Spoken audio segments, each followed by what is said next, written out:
is a dominant showing by Cooper Teare over the last lap. Grijalva passes Kyoko for second, and Cooper Teare is going to run 13:12 and take the victory ahead of Grijalva and Kyoko. Got the standard. And Olympic standard. Gets the win, gets the Olympic standard, gets a hug from Colt Hocker, looks to the stands there. Fired up Cooper Teare. Wow. Big what run. A run there for Cooper Teare. Taking the win when it matters most. Mm-hmm. Teare's had so many second place finishes, whether it's to his teammate, to other athletes. He got nipped at the line to Nagoose on the home track in that 1500. And finally, when it mattered most, he got the win. So what a run there for Cooper Teare. Grijalva, hell of a run for him, still finishing second in a quick time. But Teare made the move at the right time. He made that move with like 500 to go, 600 to go, and kind of separate the pack. And part of me thought he wasn't going to be able to hold on in that final 200 when Kyoko made that pass, but Teare clearly had that one final gear in that final 100, make it all worth it, be able to kick it home for his first ever individual title. What a run. And Kyoko, man. Kyoko made that race. Yeah. Thank you, Kyoko. Yeah. They had a lot of assists there. A lot of people willing to keep the pace going. 13:12 for Cooper Teare is behind only Lowy Lelang and Henry Rono on the all-time list. Lelang was an indoor race.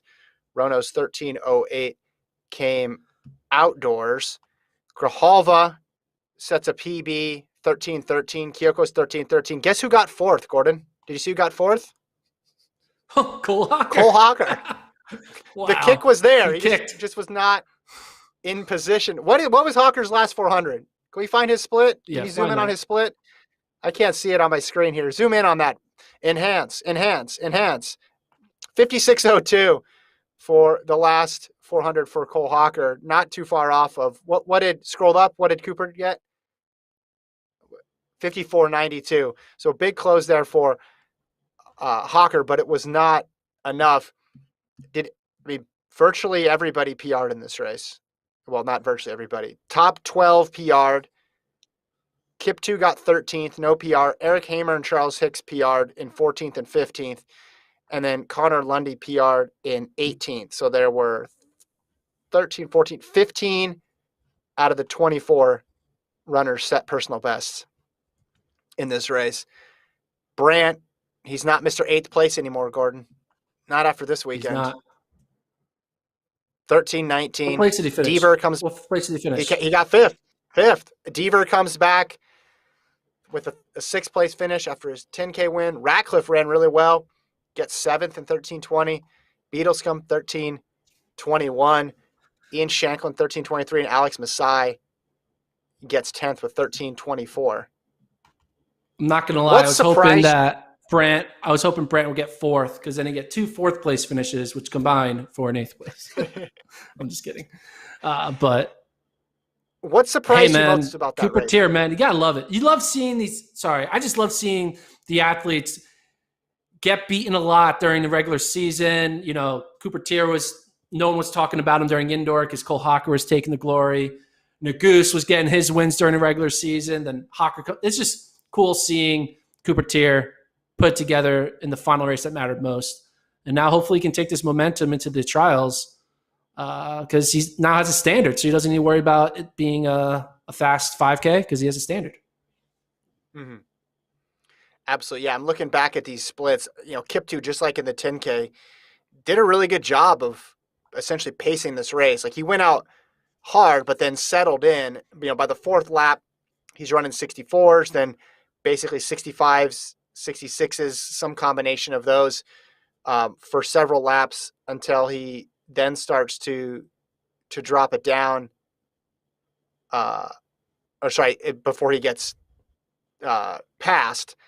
And then obviously Teare went at 3,000, he ran 64, and then he goes 63, 64, 65, 61.9, and then a 54.9. So, I mean, again, you had basically Kiptu serve as the first pacemaker, Brant and Kyoko, but mostly Kyoko, at least for those hard laps in that 4th kilometer, keep the pace going, and then Teare was able to take over. But I mean, he runs a 54.9 on the close. You think, man, he could, sub 13:10 is definitely in his within his ability level. Yo, 13:27 was 12th in this race. 12th. Yeah. Like 13:27 wins every other championship. I know championship style racing, but like if you run 13:27 any other year for the past 25 years, forever, you're considered one of the best 3 people in the country. And now 13:27 gets you 12th. It's just wild.